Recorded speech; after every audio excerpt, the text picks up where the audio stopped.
வணக்கம். அன்பார்ந்த சுபிக்ஷா டிவி நேயர்களுக்கு உங்கள் ஜோதிடர் ஜேஎம்எஸ் சந்திரமௌலியின் பதிவு. இந்த பதிவு அன்பார்ந்த மிதுன லக்ன அன்பர்களுக்கு செவ்வாயின் சுயசாரம் 18 நாட்களுக்கு என்ன பலனை தருகிறது என்பதற்காக. இப்போ ஒரு செவ்வாய் கிரகம் நமக்கு 8ஆம் வீட்டில் இருக்கு. அந்த 8ஆம் வீட்டுக்குள்ள செவ்வாயினுடைய நட்சத்திரத்திலேயே மார்ச் 7ஆம் தேதி மார்ச் 24 வரை 18 நாட்கள் இருக்க போறார். அப்ப செவ்வாயினுடைய வீரியம், செவ்வாயினுடைய ஒரு ஆதிக்க பலம் அதிகமாக இருக்கும். அப்ப உண்மையிலேயே நமக்கு செவ்வாய் எப்படிப்பட்டவர் அப்படின்னு எடுத்துக்கிட்டீங்கன்னா, ஒரு பகுதி நல்லவர், பகுதி கெட்டவர். அதாவது வேலைக்கெல்லாம் சிலது சப்போர்ட் பண்ணுவாரு.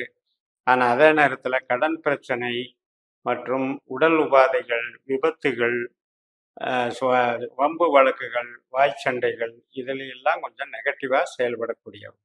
அப்படிப்பட்டவர் எந்த இடத்துல இப்ப இருந்து போயிட்டு இருக்காரு அப்படின்னா 8ஆம் இடத்துல போயிட்டு இருக்காரு.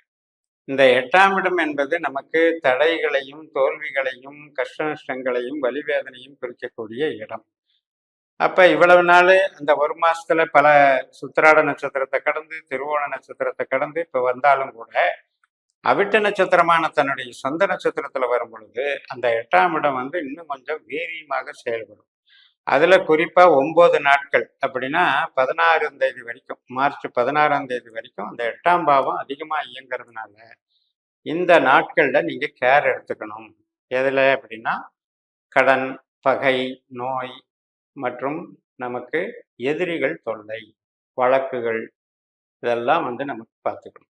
அப்ப நமது ஜனன ஜாதகத்துல செவ்வாயினுடைய பலம் ஒருவேளை சுபத்துவம் பெற்றதாக இருந்தால், இப்ப நம்ம உதாரணத்துக்கு செவ்வாய் நமது ஜனன ஜாதகத்துல 2ஆம் இடம், 6ஆம் இடம், 10ஆம் இடம் ஆகிய பாவங்களுக்கு உபநட்சத்திரங்களாக அந்த செவ்வாய் கிரகம் தொழில் ரீதியாக பலப்பெற்று அந்த கிரகம் திசை நடத்துகின்ற போது அது மிகப்பெரிய அளப்பரிய நன்மைகளையும் செய்கின்றோம்.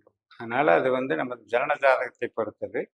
ஆனால் இப்ப நமக்கு ஏன் இந்த எச்சரிக்கை பதிவுன்னா, அந்த 9 நாட்கள் அப்படிங்கிறது 8ஆம் இடத்தை குறிக்கிறதுனால 8ஆம் இடம் என்பது எதிர்பாராத அசம்பாவிதங்களையும் குறிக்கும்.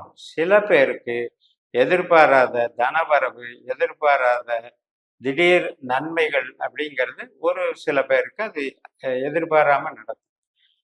அந்த வகையில் இந்த 9 நாட்களை கேர் எடுத்துக்கிட்டு அந்த பிற்பகுதி 9 நாட்கள் எடுத்துட்டீங்கன்னா, அந்த மார்ச் 24 வரைக்கும் எடுத்துட்டீங்கன்னா, அப்போ 9ஆம் பாவத்துக்கு மாறிடுறாங்க. இந்த 9ஆம் பாவம் என்பது நமக்கு இறையருளை கொடுக்கக்கூடியது. அதாவது பாக்கியஸ்தானம். அப்ப ஒரு சூழல், வாய்ப்பு, இப்ப ஆர்டரே இல்லை வேலைக்கு, அந்த ஆர்டர் கிடைக்குதுங்கன்னா அது பாக்கியஸ்தானம். நமக்கு ஒரு கம்யூனிகேஷன், நமக்கு கிடைக்கக்கூடிய ஆர்டர்கள், அடுத்தடுத்து நமக்கு கிடைக்கக்கூடிய வேலைகள் இதெல்லாம் 9ஆம் இடத்தை குறிக்கும். இப்போ நீங்கள் மேற்படிப்பு படிக்கலாம்னு நினச்சிட்டு இருந்தா ஆனால் ரொம்ப போராட்டமாக இருக்குது, சேர முடியல, தடையாக இருக்குங்கிறவங்களுக்கெல்லாம் இந்த பகுதி பிற்பகுதியில் இருக்கக்கூடிய இந்த 9 நாட்களில் மார்ச் 24க்குள்ள அது சாதகமாக முடியும். அந்த கல்வியில் சேருவதற்கும், கல்வியில் பலன் பெறுவதற்கும் உங்களுக்கு சிறப்பாக இருக்கும். அதே போல் குலதெய்வம், பூர்வீகம், உங்களுடைய அப்பா சம்பந்தப்பட்ட நன்மைகள் இதெல்லாம் சிறப்பாக நடக்கும். இப்போ பாக்கியஸ்தானத்துக்கு வரும் பொழுது அதனுடைய பலன் மிகப்பெரிய நன்மை. இந்த 8ஆம் இடத்துல இருக்கும்போது ரொம்ப கேர்ஃபுல்லாக இருந்துக்கணும். அதாவது எல்லாத்துக்குமே கெடுதல் வந்துடாது. கோடான கோடி பேர்கள் மிதுன லக்னத்தில் இருக்கோம் அப்படின்னா அதில் சிறு வயதிலிருந்து பெரிய வயதான வரைக்கும் இருப்பாங்க.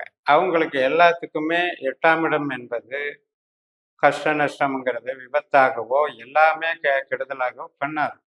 ஒரு சில பேருக்கு 8ஆம் இடம் என்பது ஞாபக மருதியை கொடுக்கும். ஒரு சில பேருக்கு ஈடுபாட்டை குறைச்சிடும், இல்லை ஒரு காரியமாவதற்கு தாமதப்படுத்தும். இது மாதிரியும் இருக்கு. ஆனாலும் நாம் எதுக்காக இந்த எச்சரிக்கை உணர்வை நம்ம ஏற்படுத்திக்கணும்னா, அசால்ட்டாக இருக்கக்கூடாது, கவனக்குறைவுகள் நம்மக்கிட்ட ஏற்பட்டுறக்கூடாது அப்படிங்கிறதுல ஜாக்கிரதையாக. அந்த வகையில் நமக்கு 8ஆம் இடத்தினுடைய தன்மையில் இவ்வளவு பிரச்சனை இருந்தாலும் அந்த பிற்பகுதி 9ஆம் இடத்துக்கு போகும்போது மிகப்பெரிய நன்மைகளை கொடுத்துருது. அதை கொடுத்துருந்த கஷ்டத்தை கூட மறக்கடிக்கிற அளவுக்கு அடுத்த நன்மைகள் ஆரம்பிச்சிடும். பட் எது எப்படி இருந்தாலும் அப்படியே 9ஆம் இடத்துக்கு போனாலும் உங்களுக்கு கம்யூனிகேஷன் லைனு, கமிஷன் துறை, மூளை உழைப்பு, ஸ்மார்ட் ஒர்க்கு, மார்க்கெட்டிங் இந்த மாதிரி தொழிலில் இருக்கவங்களுக்கு அது நன்மை தரும்.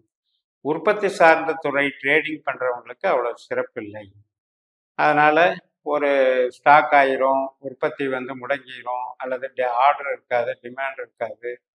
அப்போ 10ஆம் இடம் என்பது உங்களுக்கு தொழில் அதிபர் அப்படிங்கிறத குறிக்கும், ஓனர்ஷிப் அப்படிங்கிறத குறிக்கும். ஓனர்ஷிப்புங்கிறவர் ஒரு பொருளுக்கு சொந்தக்காரர், ஒரு உடைமைக்கு, ஸ்தாபனத்துக்கு அதிபர்னு அர்த்தம். அந்த பவரை வந்து இந்த 9ஆம் இடம் வந்து நன்மை செய்யாது. ஆனால் அதே நேரத்தில் நீங்கள் வந்து ஒரு சர்வீஸ் பண்ணி ஒரு கமிஷன் வாங்குறீங்க, நீங்கள் மார்க்கெட்டிங் பண்ணி நீங்கள் ஒரு சம்பளம் வாங்குறீங்க, உங்களுக்கு வந்து இது நல்லா இருக்கும். இதே 9ஆம் இடம் வந்து மார்க்கெட்டிங், அது உங்களுக்கு புதிய புதிய உத்திகளை கையாண்டு புதிய புதிய அணுகுமுறைகளை நீங்கள் வந்து செயல்படுத்துறதுக்கு நல்ல வாய்ப்புகளை உருவாக்கி கொடுக்கும். அது மாதிரி கஸ்டமர் அந்த பக்கம் சப்போர்ட்டிங்கும் நல்லா இருக்கும். அதே போகல உங்களுக்கு பிரியப்பட்ட நபர்கள், அந்த அன்பு, பாசம், பகிர்தல் இதெல்லாம் மகிழ்ச்சியை கொடுக்கும், ஒரு வளர்ச்சியை கொடுக்கும். பூர்வீக சம்மந்தப்பட்டது, தந்தை வர்க்கத்தில் போய் நம்ம டெவலப் பண்ணலாம் அப்படின்னா அதுவும் நல்லது நடக்கும். பூர்வீகம் சார்ந்த சொத்துக்கள் சார்ந்த விஷயங்களும் உங்களுக்கு ஆதாயமாக கிடைக்கும்.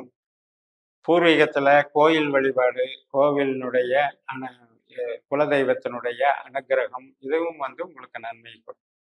இப்போ இந்த செவ்வாயினுடைய நட்சத்திரங்கள் அப்படிங்கிறத நம்ம தெரிஞ்சுக்கணும். ஒரு நட்சத்திரம் அவிட்டம் அப்படிங்கிறத தான் இப்போ செவ்வாய் போகிறாரு. அதே செவ்வாயினுடைய நட்சத்திரங்கள் இன்னும் 2 இருக்கின்றன. அதில் மிருகசீரிஷம் 1, சித்திரை 1.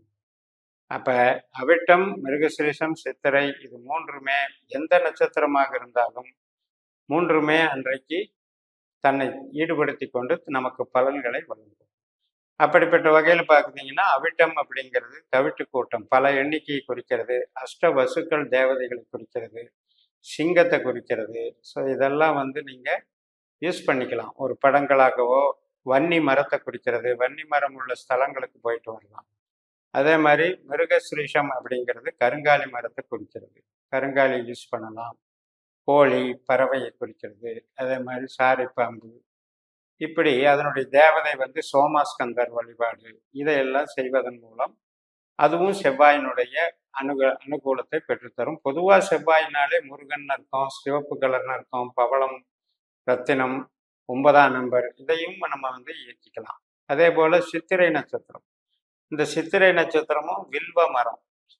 சித்திரை நட்சத்திரத்தினுடைய தேவதை வந்து விஸ்வகர்மா. அதே மாதிரி மரங்கொத்தி பறவை, இது வந்து கடை வீதி, ஜவுளி கடை இதையெல்லாம் குறிக்கிற இடம். இந்த மாதிரி விஷயங்களையும் சிம்பல்ஸ்லையும், அதாவது புலியை குறிக்கும் இந்த படங்களை யூஸ் பண்ணி நீங்கள் இந்த நட்சத்திர குறியீடுகள் மூலமும் பயன்பெறலாம் என்று கூறி நிறைவு செய்கிறேன். இந்த சேனலை சப்ஸ்கிரைப் பண்ணி ஷேர் பண்ணுங்கள். உங்கள் தனிப்பட்ட ஜாதக பலாபலன்களை என்னுடைய வாட்ஸ்அப் நம்பரில் தொடர்பு கொண்டு பலன் பெறுங்கள். உங்களிடமிருந்து விடைபெறுகிறேன். உங்கள் JMS. நன்றி, வணக்கம்.